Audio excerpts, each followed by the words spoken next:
Good morning, Land Skills Network. Ryan Fairbanks here. Today, it's our privilege to have Mark Delaney with us.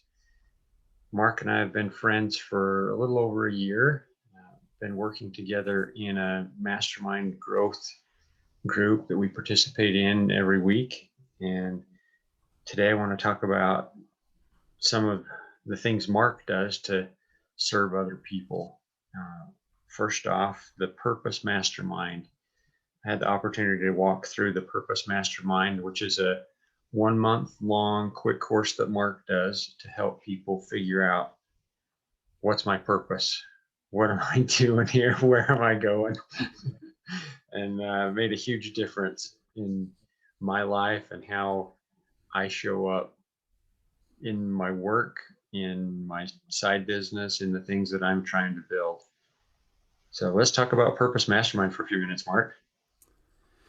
Yeah, I tell you, I could wake up and do it every day. I guess I kind of do wake up and do it every day.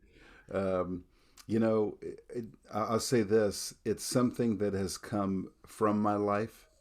I think, like most of us in life, I think the greatest gold of our life is not something that we saw in front of us and then went and caught. I think oftentimes the greatest gold in our life is something that we walked through. And in walking through seasons in our life, gold is found. And you didn't plan it beforehand, you found it afterhand, if that's a word. And so, yeah, the Purpose Mastermind is something that's been birthed out of my life, a lifetime of teaching people in different settings. It's what I've always done. But I would say, I would say the Purpose Mastermind is something that came out of the darkest seasons of my life, of difficult seasons, of long seasons of faithfulness that sometimes felt unsure or confusing, and out of that, I would say this: Napoleon Hill says, "The dark cave that you fear to enter, inside of that is the treasure that you seek." And I would say that me going into the dark cave of my life enabled this thing to get produced. And so, yeah, it's a fun process. What do you think people need to know about it? What do you think they need to hear about it? For me, what it helped change was had this growing sense of dissatisfaction in my work, my regular job that I spend 40 plus hours a week taking care of other people, interacting with other people, and just starting to feel not quite to dread, but Yeah. not enjoying it anymore and going, why am I even doing this? Like, yeah, I get a paycheck and I'm able to provide for my family, and that's good. That's important. It's noble. It's something that is important for us men to do, is But provide for our families. you feel that dread growing. Yeah. You wonder, is this, I don't see this decreasing. I feel like it's increasing. And what's this going to be like in a year or two or Or three? 3 or 5. I don't know if I could do that. Yeah. That's kind of where I was headed. Mm. And I was starting to feel that enough to go, I don't know if I want to do this long term.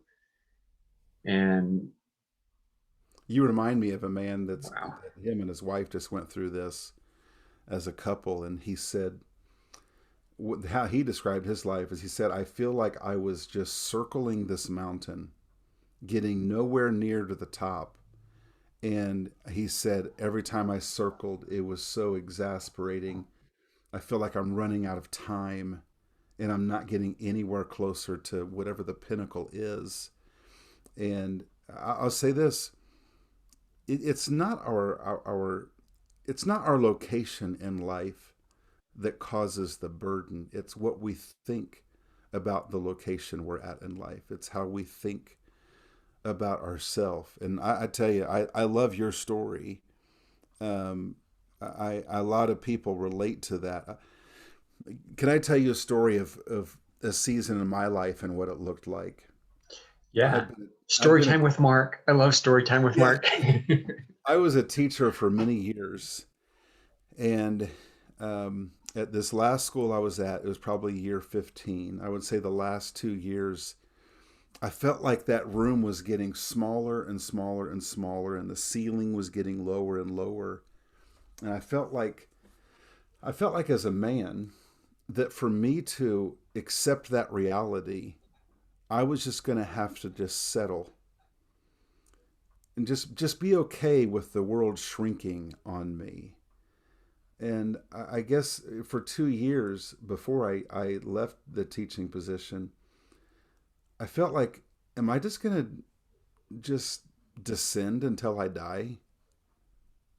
And as a man, I felt like I was just, the best things I had in life was comfort and security. But how satisfying is only comfort and security? Those are two good things. But if that's all a man has, it's like I think we're made for more than just comfort and security. And I remember there was that 2 year wrestling period before I left. Somewhere in that 2 year period, I went to a zoo. I don't recall why I was there, who I was there with, but I'll never forget coming to this enclosure that was about as big as a big living room, and the ceiling was very high. It was just a fenced in kind of dome shape, and there was a tree in the middle that spread out and filled most of the space. And I looked around and I didn't see anything. And I did what I hate to do, which is read anything at a zoo. Like, I just want to see animals moving and eating something. I looked at the placard and it said some kind of eagle. And just like you would think, my first thought was, wait, there's no space in this cage. Sure enough, I look up, and there up on the branch is an eagle sitting there. And I felt like in my mind, I spent months talking to that eagle, having a conversation with that guy. And I looked at his life and I thought, okay, he's probably comfortable. There's not the enemy in there. There's no one, nothing in that cage can hurt him. And they come and feed him. He's got that security. And he even has this added bonus. Every now and then, some kids walk by with their parents and look up and say, look, Mom, an eagle. Isn't that cool? And in a sense, I think there's something in our manhood that's like, wow, comfort, security. And people sometimes say I'm cool, like, I've arrived, haven't I? But you know the question that was hardest for me to talk about with that eagle. And that was simply, how do you feel never getting to use those wings? What is Mhm. that like? And that eagle was me, and I was that eagle. And after 2 years of wrestling, I left the cage that my life was in. And so that's part of my story. And I'll say this, the cage that I was in was not the classroom or the school. The cage I was in was not my occupation. The cage I was in was how I thought about my occupation and how I thought about me. Mhm. And so I think that one core component of the Purpose Mastermind is helping people uh, find freedom from anything that feels like a cage to them. Because I don't think we're made for the cage. I think we're made to use our wings and to go out into the wild. And but oftentimes we blame the occupation. I think I could go back today to that same position, and I would feel like an eagle that's flying. Because the problem wasn't the occupation; it was how I thought about my occupation. Mhm. That's a story I would tell you. Yeah, resonates perfect with me because that's how I felt. I was feeling that way about my career, and going through the Purpose Mastermind helped me reframe my mind around that. So now I feel like I could do it the rest of my life. And I might, or I might transition to stuff I'm building on the side. Yeah. I'm just going on the adventure and we'll see where it goes. Your life isn't trapped by either one of those things having to happen. Right. That's a free way of living. I'm telling you, that is a free way of living. I got goosebumps when you say that because I know what that means. I So know the much. difference. I know the difference of thought. I know what you mean because that is the same kind of stuff I've had to walk out in my own life, and I just know the freedom of what you said. It's powerful. Yeah. Change changed my life. Well, So it's anyone good. who's in that space, either starting to feel a growing sense of dread, um, or just wondering, maybe you got some skills and you've been at it for a little while, but going, where am I really going with this? Hmm. Um, the Purpose Mastermind group can make a huge difference in It's finding that critical. sense of adventure and journey. And I mean, the stuff that John Eldridge talks about in Wild at Heart, Yeah, especially for men, we're made for adventure. yeah. And if you can't find adventure in what you're doing in your work, then it can start to feel like dread. And then that story of the guy saying, I feel like I'm circling the mountain, but I don't even know what's up there on that peak. And I'm How am not I getting ever anywhere gonna? I'm closer. not getting any closer. Mm, I'm telling you, and it's a very it can become a very dire situation because when a man loses the adventure, the man becomes so dissatisfied, and quite frankly, we should become dissatisfied as men when we no longer live with that sense of freedom and purpose. We should, because we are born for things like freedom and purpose. So when we lose it, we should kind of put our foot down and say, wait a second, I'm going to live for what I'm made for. And we can have freedom and purpose. That's the good news. And so Hmm. if a man feels like he's losing it, hey, the story's not over. Your story, my story, I know what it's like to not live in freedom for a long, long time. And now I know what it's like to live in freedom. I know what it's like to struggle through purpose. And now I know what it feels like to have purpose. So I would say to any man that really struggles with that sense of dread, that sense of I'm just circling a mountain and not getting near the top. Like one man said it, he said, I feel like I'm chasing a dot and I can't find it. That's his whole life. I feel like I'm chasing a dot. Where's the dot I'm supposed to arrive at? For any Hmm. man that feels great dread, I would say two things.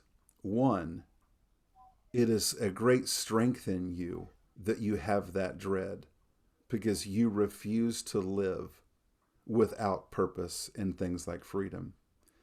And so it's a good thing that a man feels that was he's like, no, this isn't okay. The second thing I would say is it doesn't take much at all to get back that feeling of adventure, purpose, freedom. That's exactly what the Purpose Mastermind is for.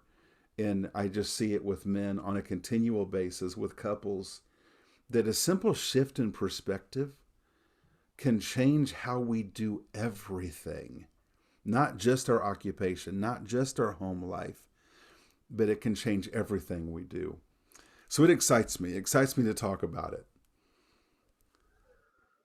It's amazing, and you're making a difference in the world doing it, helping people walk through that and find their purpose.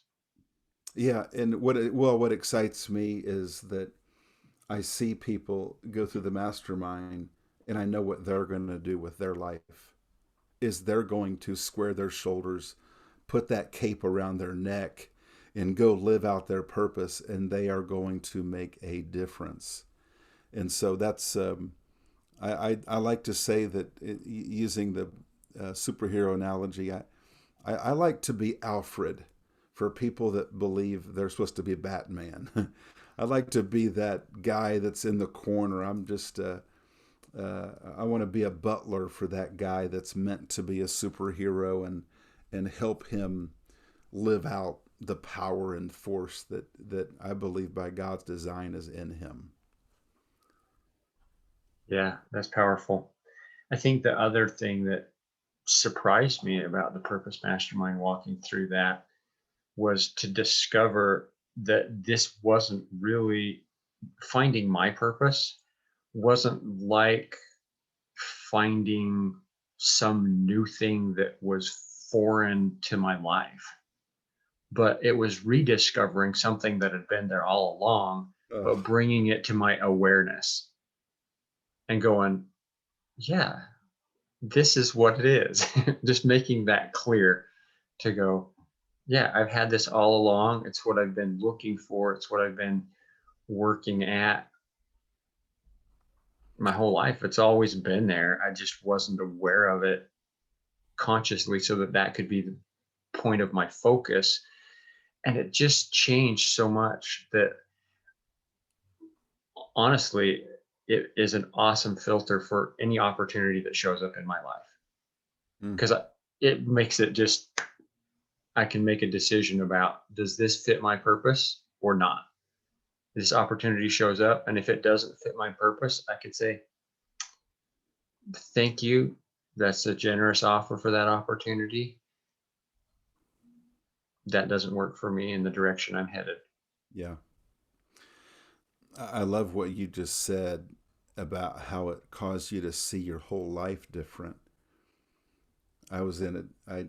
There was a group of about 8 men that went through this about a year ago, and one man I asked, "So what brings you to this mastermind? Why are you doing this?" And this one man, to sum up his story, is he feels like he's been failing for the last 25 years, but he hasn't been. Anyone who knew his life and what he's been about, what he's been doing for all those years, is he's been a faithful man.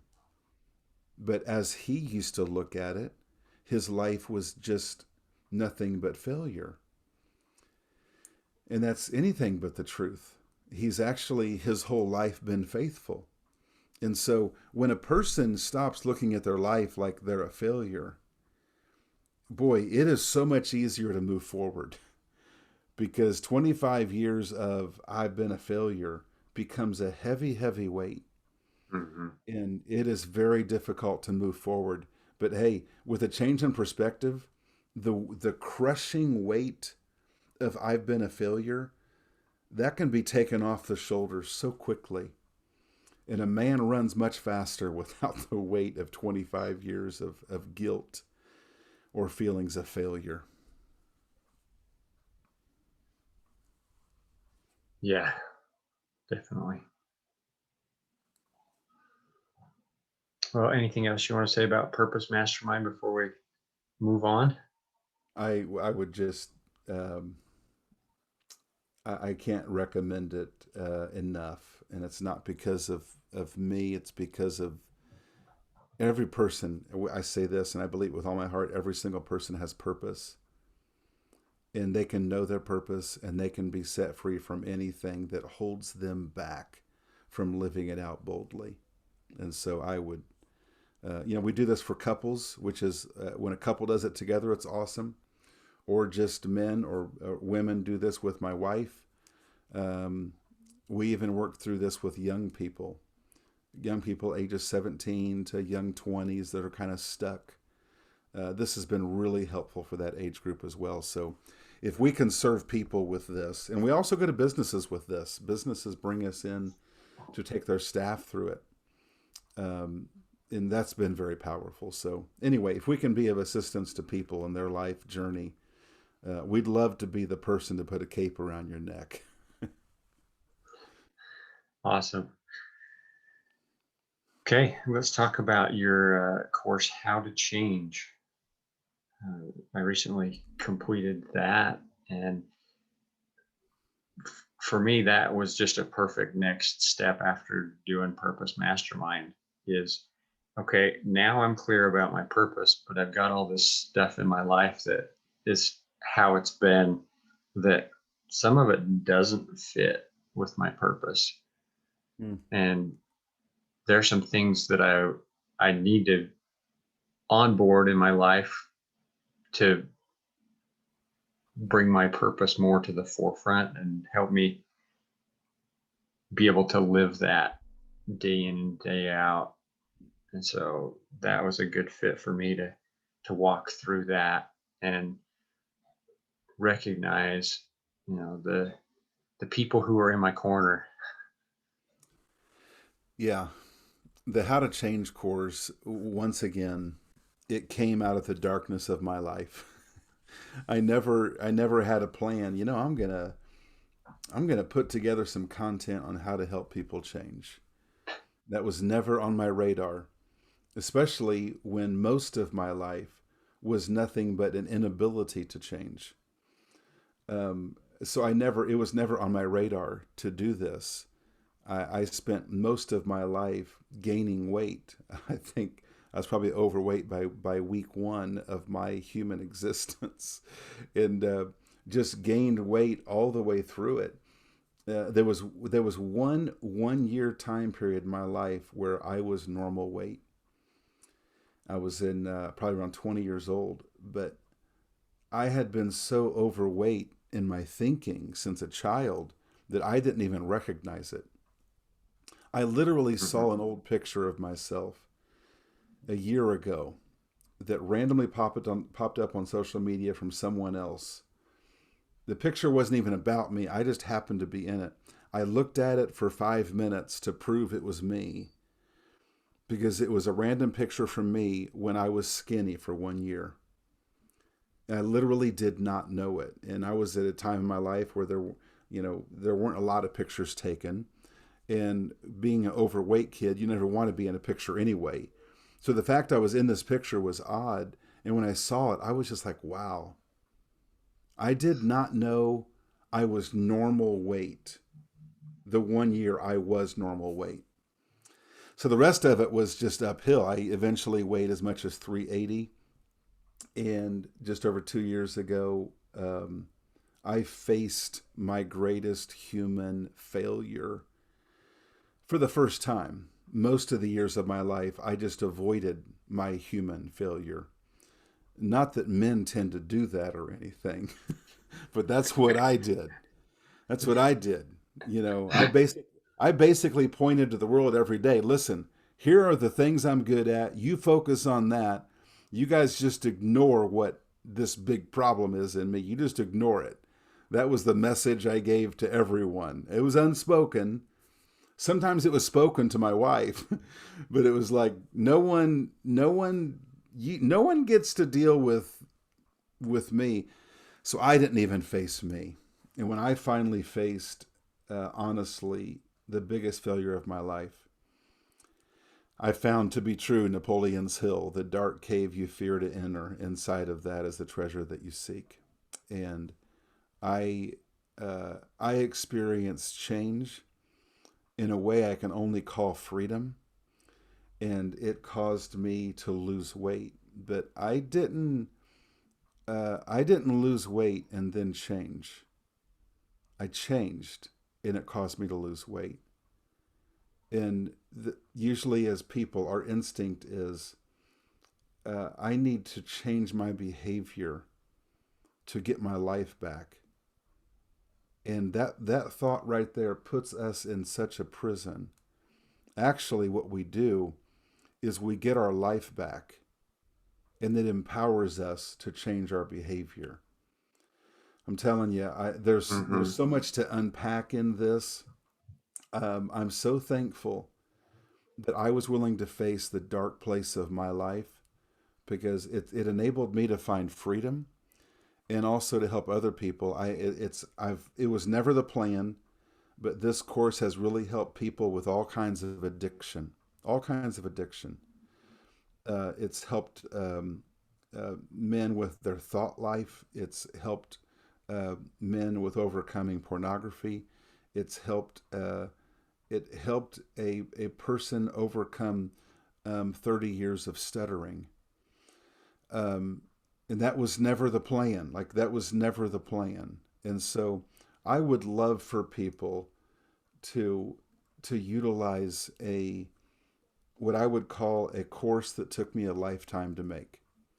It probably took me 48 years to make that course because I had to live it out. Hmm. And it was a dark cave most of those years. And so I would love for that to be an asset to people. I would love that. So I think it's interesting that you say it was never the plan, because you going into it, is never something that you planned on, but there's a way that God has worked through you to share that message with people. Yeah.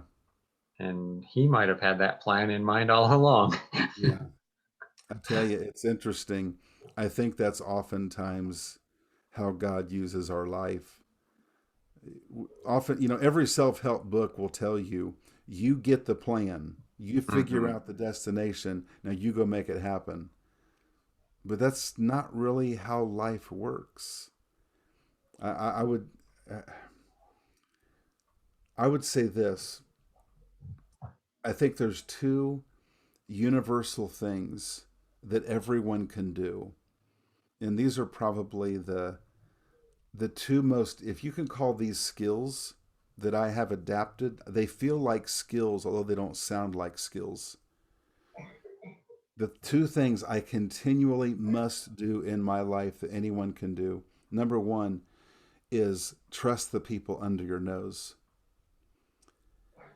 When we need to have some kind of help in life, it feels like we need the next book by a famous person. And although that book can have great information, and the author might be great, we don't necessarily know that that information is what we need to hear because the author doesn't know me. Hmm. Now, if I have a friend who said, "Hey, there's this book, I think it'd be great for you," I'm probably going to read that book. But I'm going to read it because I have a trusted friend who knows me and helps Hmm. me. That's very different for me. But for me to go to the, great library and be like, well, where's the next book by a famous person? I can chase that. I can chase that, constantly. There's always the next book. So I trust the people under my nose, which means when I evaluate my life and decisions that I need to make or hurdles I need to climb, I'm going to talk to people that I know, like, and trust who also know, like, and trust me. I'm going to use them as a resource in my life. And the second skill is um, I need to pick up my right foot and move it forward and put it down. Then I need to pick up my left foot, move forward and put it down. There is no Hmm. replacing taking our next step in life. Nothing can replace that. Those are the two most important skills I utilize on a consistent basis. At least every week, there is a human in my life that I need to allow them to help me. And every week, there is a step I need to take. I might feel afraid about it, it might be awkward, but it's a step I need to take, and I just need to go and do it. Those are my two most important life skills. Yeah, I love that. The first one to is so informative to me. I've made a lot of book recommendations to people that have been acquaintances, but I don't know deeply. And so that is very helpful for me, for you to share that how much more powerful would it be for me to take the time and invest in the relationship to really get to know people, and then say, from all the books that I'm aware of, based on our relationship, here's one I think would benefit you, would bless your life, would help you Yeah. get where you want to go. And then the other, just taking one step.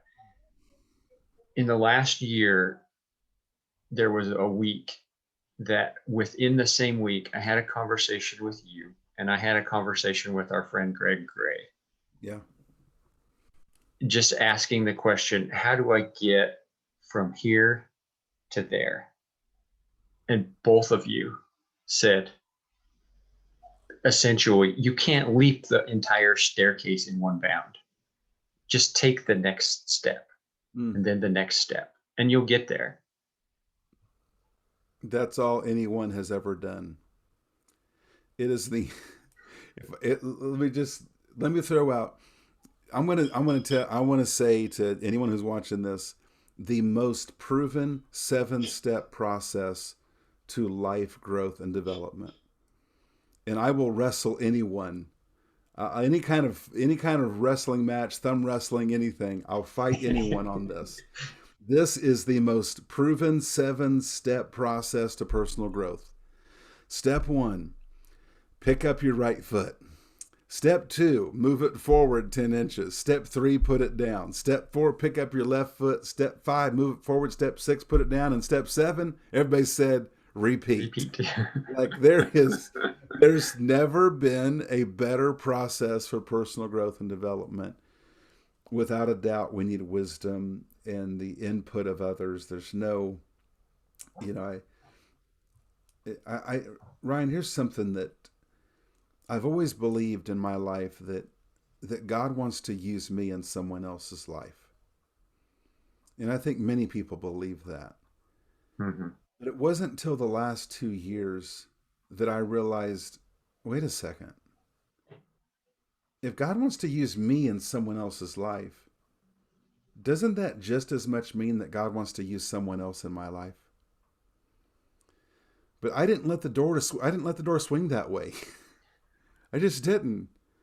And now I realize that uh, on a regular basis, although much of my life looks like I'm helping people, I need help from people just as much as I help people. Matter of fact, my ability to help people directly correlates to how much I allow people to help me. And so that's been, you mentioned the book thing, and I just, as you were talking about that, my thought was this: Ryan, people probably need you more than they need the next book. Matter of fact, I think a good friend is the equivalent of about 10 books. And my favorite thing, I'll say this: I love to read books vicariously. I I read books and hunt the same way. I've got a friend who's a game warden and loves to hunt. And when I need deer, I just call him and say, "Man, I sure love deer steak." And he'll say, "You want me to shoot you a deer?" I say, "Yes." And he texts me when he sends it to the butcher, and I go pick it up and pay the butcher fee, and I got a freezer full of deer meat. That's how I hunt. And I do the same thing with books. Like if a friend like Ryan, if you call me and like, "Man, have you read this book?" And maybe I ask a question about something, and you're like, "Man, this book really helps with that. Have you read this book?" Here's what I'm going to say: "No, what does it say?" I'm just going to let Ryan tell me. I'm not going to. I may not read the book. I'll let Ryan tell me what the book says. Thank you very much, Ryan. You just saved me $20 in a few hours of reading. You told me what I need. I'm just convinced that a friend is worth maybe 100 books. And I just think leaning into the people in our life that we know, like, and trust. How valuable in our life is it to have people that we know, like, and trust, that also know, like, and trust us? How valuable is that? Yeah. That's just, I don't know, that thought right there. Um, mm, that's why I'm glad to be on the video with you today, Ryan. You've become one of those people for me in the last year of my life, and I'm thankful for that. I'm better because of you, stronger because of you. Likewise, all the way. Well, anything else? Let's just wrap this up by letting people know how to contact you if they're Yeah, interested in, Purpose Mastermind or how to change, or yeah. Mark The has website, a whole bunch of other courses that can help you with those kinds of things. yeah, the website is markdelaney.me, and we also have a podcast called The Purpose Mastermind. You can check that out. Yeah, we're about to launch a website called purposemastermind.com. It's not quite up yet. But yeah, you can check out markdelaney.me. I do videos on Facebook as well if you'd like that sort of thing. But you can also just email me at mark@markdelaney.me. Once again, mark@markdelaney.me. I'd be happy to have a conversation with any of your guys. Awesome. Thanks so much, Mark. Thank you. I've enjoyed this.